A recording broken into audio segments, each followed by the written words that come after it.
Welcome to Fringe Pop 321, the show that believes the world is stranger than we think, but thinking should not be strange.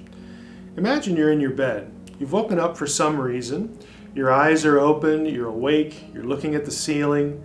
You decide to roll over and change position, but then you discover that you can't. After another attempt, you realize that your body is entirely paralyzed. You're fully awake, but the only thing you can move is your eyes, and it's terrifying. You quickly scan the room and suddenly a shadowy figure enters your field of vision. It's coming toward you and you're unable to cry out for help and your heart begins to pound. You hear buzzing sounds. Your body tingles with the sensation of some sort of electrical energy running through it. It becomes hard to breathe because it feels like there's something on your chest. There's pressure there and you gasp for air. Now what I've just described is actually a fairly common experience for many people all over the world, some sensation of waking up and not being able to move. But for a small percentage of the population, there's an added element. There are many people who claim to wake up or be taken to an alien spacecraft as sort of a climax to all of those things we just described. Their experiments are performed on them, often of a violent sexual nature. So that is entirely different. What in the world is going on? What I've just described in a very general sense with that added alien element is what's commonly known as alien abduction. And it was a pretty tame one at that. There are lots of details we could get into that would be pretty gory, pretty painful, in fact, for a lot of people who may have experienced this sort of thing. It may surprise you, though, to discover that the phenomenon has been studied by medical and mental health professionals and other scholars for quite a long time. There are a lot of people who have invested a considerable amount of time and expertise into the subject that we commonly refer to as alien abduction. The question, though, is, are aliens really responsible? Are aliens, extraterrestrials, really abducting people from their rooms, from their homes, and then probing and raping them and doing other sorts of experiments on them? Or might there be some other explanation? Well, let's find out. Now, you're probably wondering, how big of a deal really is this? How much of a problem is alien abduction syndrome? Well, according to a 1991 Roper poll, this was conducted by Bud Hopkins, who was a very famous abduction researcher, and Ron Westrom, who had a Ph.D. in sociology and taught as a professor. 1.5% of the U.S. population has had, according to their own testimony, an alien abduction experience. Historian David Jacobs puts the number at 2% of the population. Jacobs is a famous but also infamous abduction researcher. He was a historian, taught history at the University of Temple. Lastly, a late professor known as Stuart Appel estimated that the number of alien abductions might be as high as 5 to 6% of the population. Now, Appel was a psychologist by training. Again, he is a very familiar name to those who do UFO research, so he was pretty close to the subject, spent a lot of time in it, and interviewed a lot of people.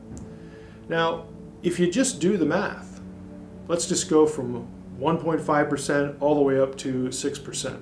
You're talking about 4 to 18 million people in the United States alone, using a total population just to round off of 300 million. That's a lot of people.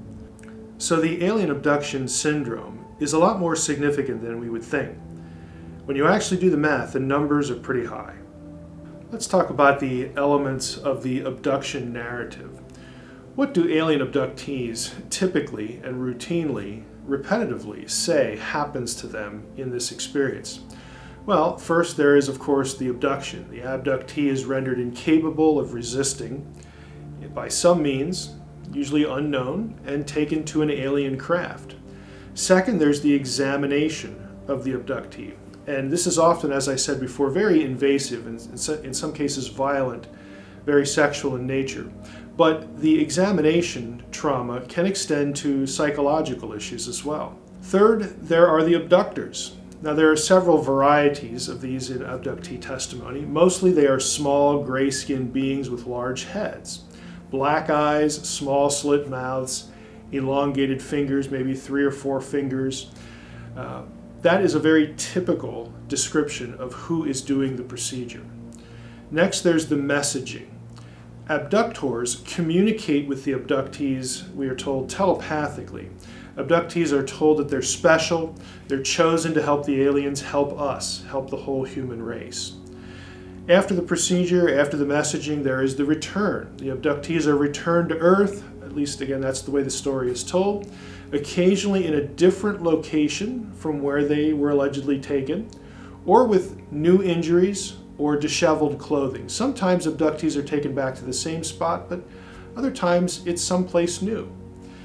Then there is a missing time element. Abductees frequently awake with no memory of the episode, and they often cannot account for the time that has passed during the episode, when they remember being conscious in a particular location and when they sort of come to or realize where they are. Lastly, there is the aftermath. There's a positive and negative element to this. People who are traumatized with this type of experience often recover the memories later on. So they could be very normal, lead normal lives, be high functioning, and then for some reason they sort of recover or have flashbacks or something like this. They remember the experience. Oftentimes when that happens, people will seek out professional help and they get hypnotically regressed and they remember more and more details. Typically that is a very negative experience. On the positive side, or at least to abductees, this is positive, the experience often becomes something mystical, something spiritual, like a divine encounter. Now, several mental and medical health professionals, again, have studied this phenomenon and devoted really a considerable amount of their careers to it. There's little to no psychological pathology in what they report when they study abductees. In other words, abductees tend to be very normal, just people from every part of life, every profession, every educational level. Very normal. Very, very little pathology is reported when people actually bother to study abductees. Historians, scientists, and theologians have discovered this as well. Again, very normal people who have this amazing, terrifying story to tell. You might imagine that people have proposed answers. What might be the explanation for this set of experiences and this narrative? Well, let's take a look at some possibilities. The second explanation we need to talk about as far as the alien abduction syndrome is demonization. Now, this is the explanation favored by many in the Christian community. There's some pretty obvious reasons for that, and we want to go through them. First, given a worldview that includes the reality of the demonic, again, we're talking about the Christian community here, the terrible trauma inflicted on people who experience what we call the alien abduction syndrome, that experience, is certainly going to be viewed as sinister. So this is kind of an understandable association that people would make with what happens to the victim, the person who's traumatized, and the details of it, connecting that to the demonic world. Secondly, the messaging that's associated with the abduction experience is also a pretty big deal. A lot of the content is opposed to Judeo-Christian doctrine, really biblical teaching. And if you actually read the abduction literature, no other religion really seems to be targeted, either the way or really at all, that Christian thinking is targeted by the messaging. This has been well chronicled by Bill Allner in his book, UFO Cults and the New Millennium. Allner has devoted a lot of his academic experience, his career, to this area, and so that book is highly recommended. But the idea of non-human intelligences that may be sort of masquerading as ET and who are very sinister, who are not to be trusted, who have human harm as their intent, is not exclusively put forth by Christians. Now, the best example of this is John Keel's book, UFOs Operation Trojan Horse. Keel became famous for this book and his book on the Mothman, and he attributes very clearly a demonic, sinister backdrop to this whole thing related to alien abduction. And he will use those terms even as a non-Christian. Jacques Vallée is also noted for this in his book, The Messengers of Deception. He has other books that really relate to this whole idea. Vallée has become kind of noteworthy, again, outside the Christian community for being a person who looks at the data, looks at the messaging, and concludes that there's something evil, there's something sinister going on here. Now, he'll talk about the perpetrators of this occasionally in demonic terms, but he'll talk about sort of alien intelligences or interdimensional beings, that sort of thing. But again, to the Christian ear, this sounds very familiar. It sounds very demonic.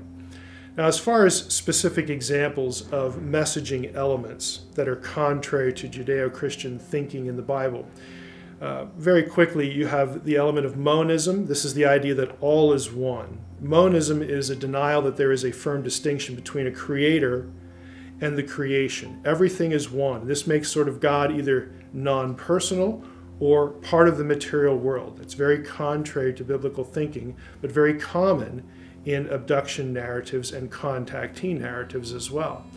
There's a lot of moral relativism that goes into alien messaging. Reincarnation is a big theme.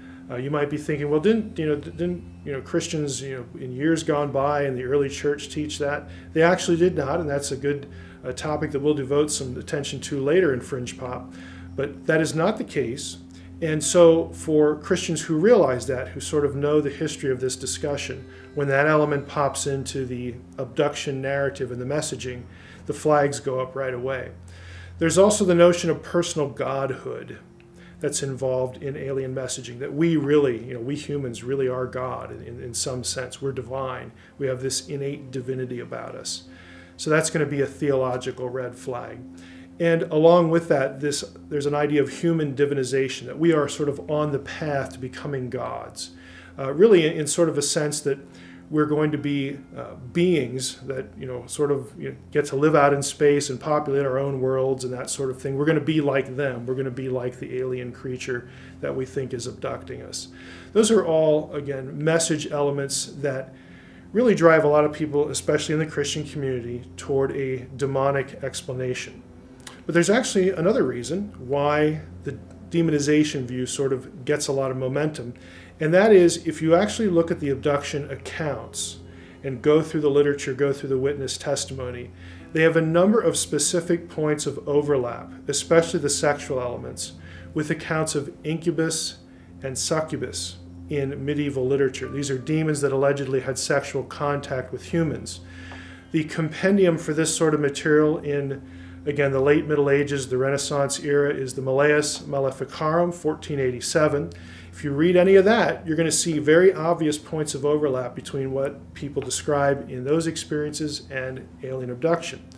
Now, some listeners, their mind would go immediately to Genesis 6:1 through 4, the sons of God with the daughters of men, that sort of thing. That naturally, again, can be read, that passage can be read as sort of an alien encounter. I'm going to suggest that that isn't the best way to read the passage, but that becomes a component of the demonization view.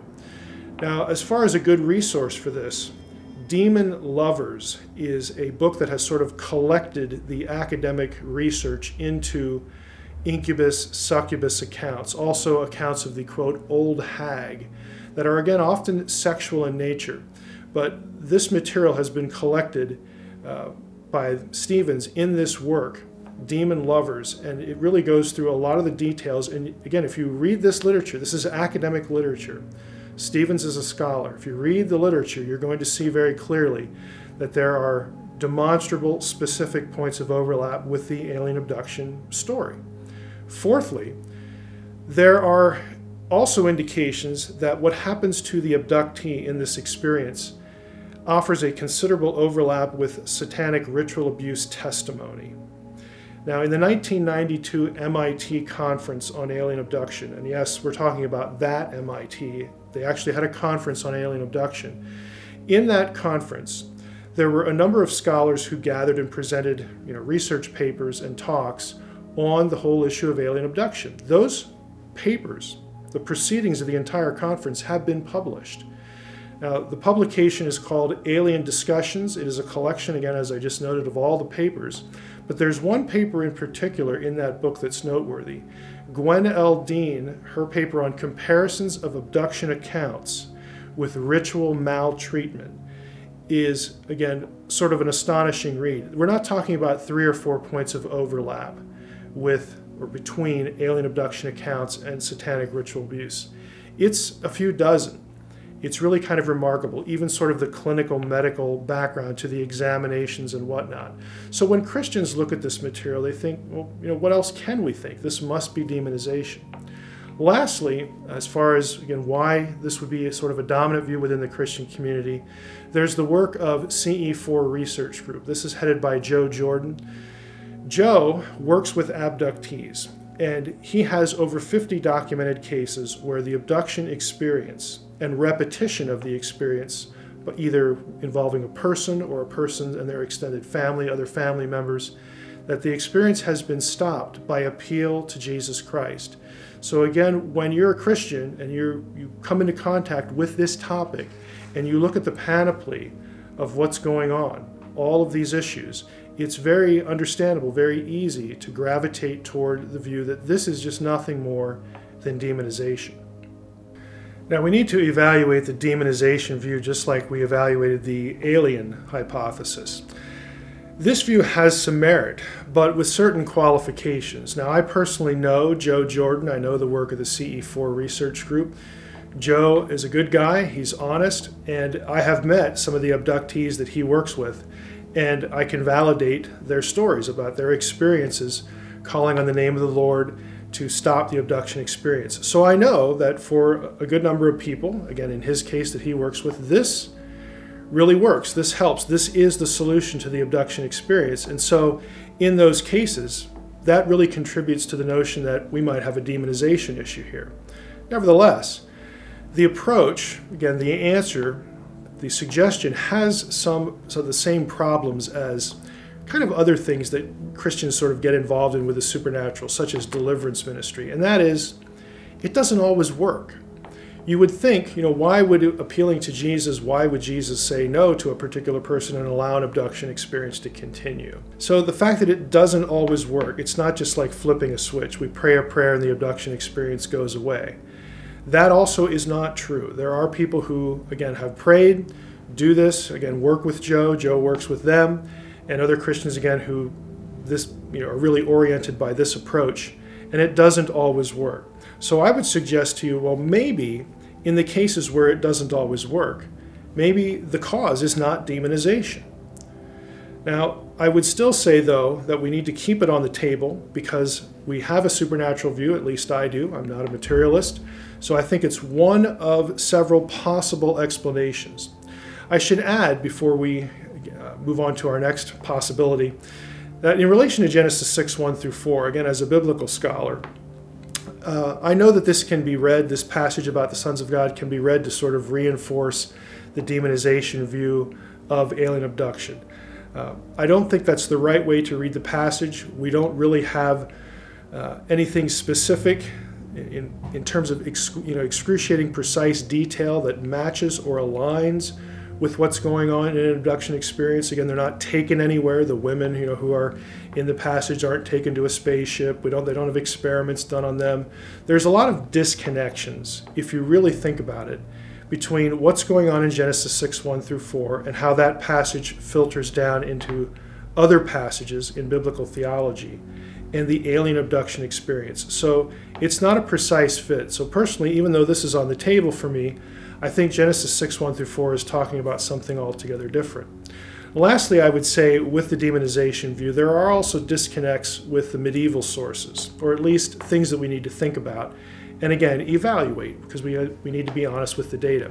We can't really assume that medieval folks would be aware of other options. In other words, if you were a person living in the Middle Ages, you had this particular thing happen to you, what else would you think? Well, there isn't really too much else you could think. You're going to go with a demonic presence. Nowadays, there are other explanations that are out there that in many cases do make good sense. So just because we have a correlation with abduction narratives and medieval demonization literature, that really doesn't satisfy completely the sort of answer, the sort of framework we need to really process the alien abduction experience the way it could be. There are other views. There are other cases. So we can't really conclude, even though we have good reason to at least put demonization on the table, we can't conclude that that is the answer. There are other things to think about, and that's what we're going to do as we proceed.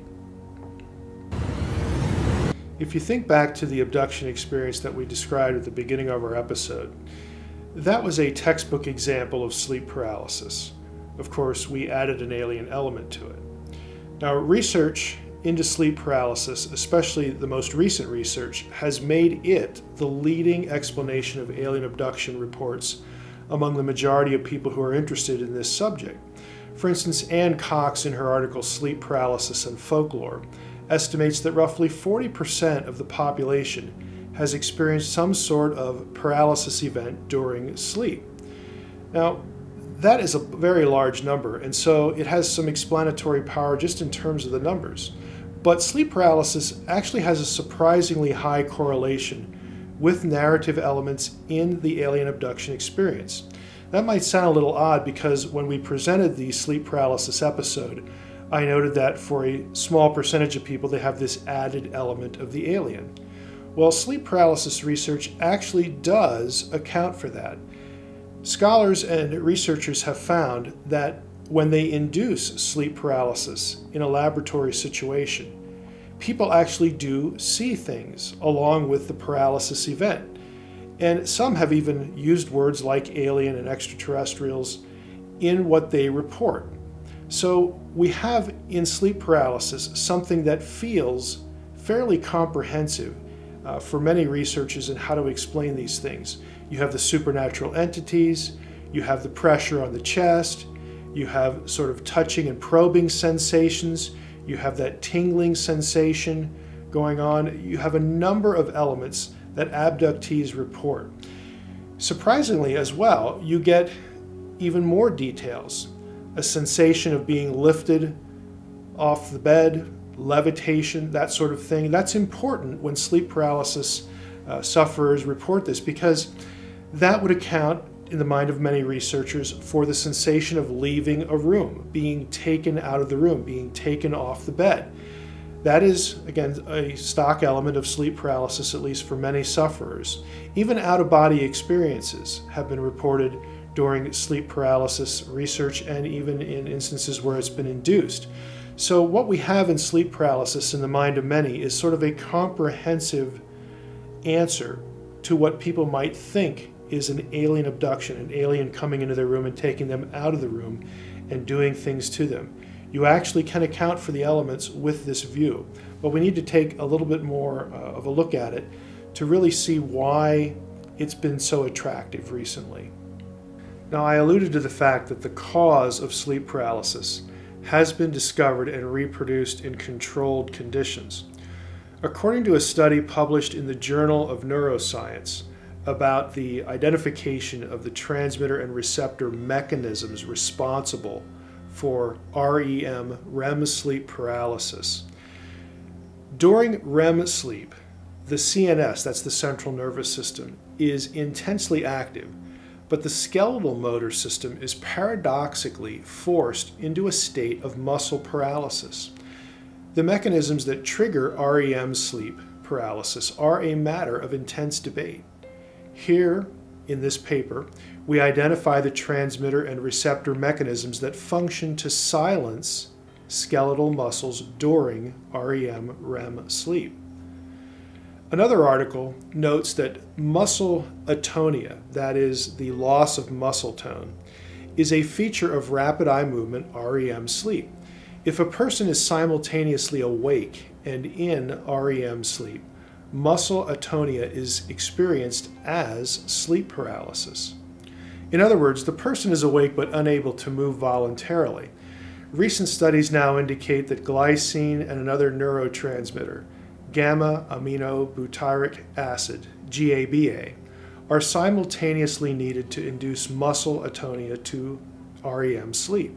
This is a natural neurochemical explanation for sleep paralysis, and more importantly, the things that therefore go with sleep paralysis. In other words, if you have sleep paralysis, you are going to, at least many of the sufferers of sleep paralysis, are going to have some of the elements that are sort of the classic alien abduction scenario. And so many researchers look at this, even including seeing shadow people, the sensation of being lifted off the bed, the sensation of having an out-of-body experience, leaving the room. Since the causes for that in many people are known, again, this neurochemical explanation, most researchers would say, look, this is the explanation for alien abduction. It is literally happening in a person's head because of neurochemical transmitters, things going on with the chemistry right there.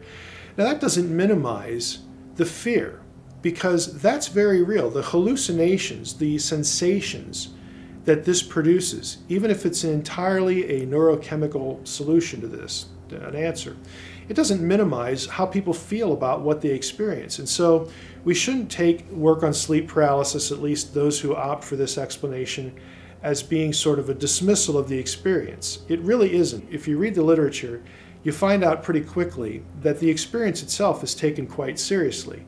And people want to find a good explanation for this so that they can tell people, look, this is actually, again, a natural thing that happens in your body. So we don't have aliens in this explanation. We also don't have demons.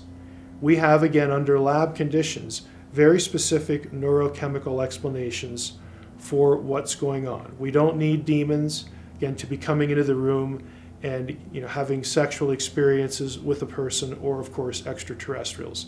So sleep paralysis has become a major contender for how to understand and explain the alien abduction phenomenon. The third approach to answering what in the world's going on with alien abduction might sound as bizarre as the alien explanation, and that is mind control and dissociation.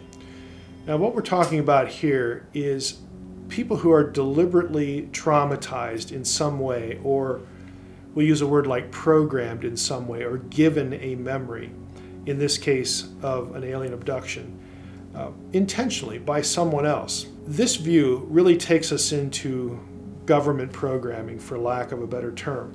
The government actually has a long history of both its own involvement and its interaction with private research involving what is often called mind control. And that isn't a pejorative term that people use to sort of dig at the government.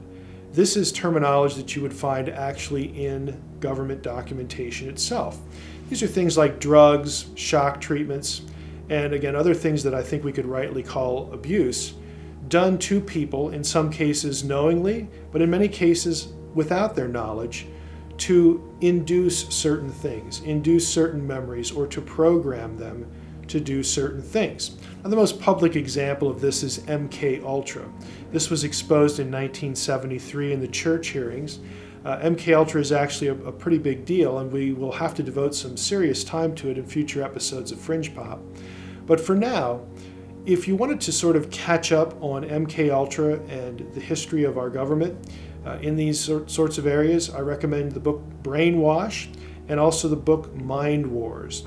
Both of these books chronicle the government's involvement in this sort of human experimentation relating to the ability to infect, inflict, change, and program someone's memory.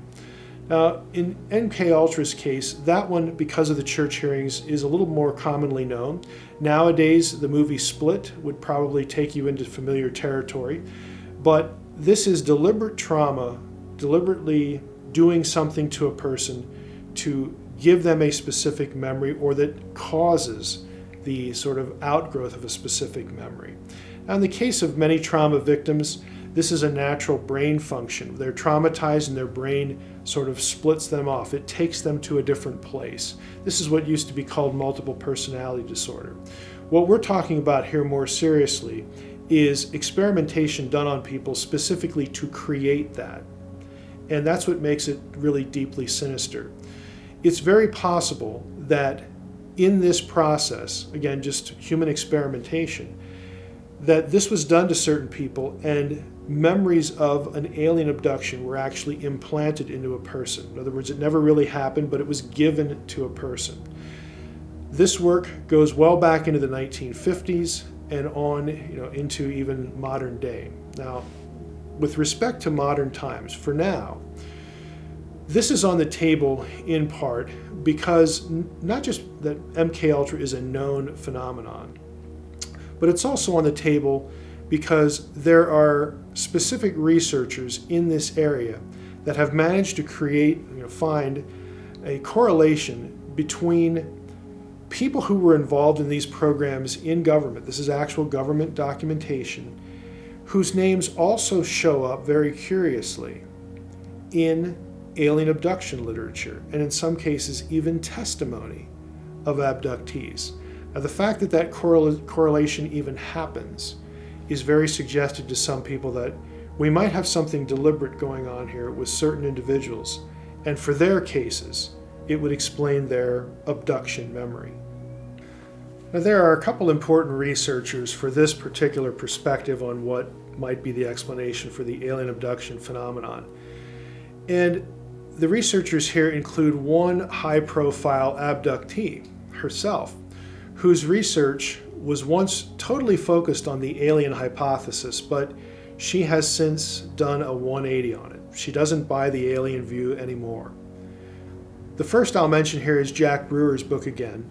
I mentioned this earlier in the episode. Brewer not only has collected a lot of material on the problems of memory retrieval, which is why we mentioned him earlier, but he has also collected a lot of data specifically that connects alien abduction research with mind control programs. Again, people, places, techniques that intersect and appear in the research and also the testimony in both areas. And again, that really can't be a coincidence. The abduction researcher that I mentioned earlier, or alluded to, is Leah Haley. Leah Haley's work is again of special interest because she was an abductee. Her book, Unlocking Alien Closets, more or less tells her story. She has had a long history of defending the alien view. And of course, she herself was one of the victims here. But she has since rejected this idea. Haley has moved to this option: human experimentation, mind control, dissociation, deliberate implantation of memory. And she actually moves over to that position in her specific case. We're going to deal with Leah Haley very specifically in a later episode of Fringe Pop because her case is very important. And we'll go through the very specific points of correlation that have really moved Leah to reject the alien view and move over to this view. But for now, it's sufficient just to mention her and again remind us that mental health professionals and scholars have found significant points of correlation with all of this. In the academic literature, not just Jack Brewer's book, Leah Haley's book, essentially her testimony, but in the academic professional literature, these associations have also been made. For instance, Susan Marie Powers, her article, Dissociation in Alleged Extraterrestrial Abductees. This was published in Dissociation, Progress in the Dissociative Disorders, part of that book in 1994. Powers also contributed this article, Alien Abduction Narratives, in the book Broken Images, Broken Selves, Dissociative Narratives in Clinical Practice.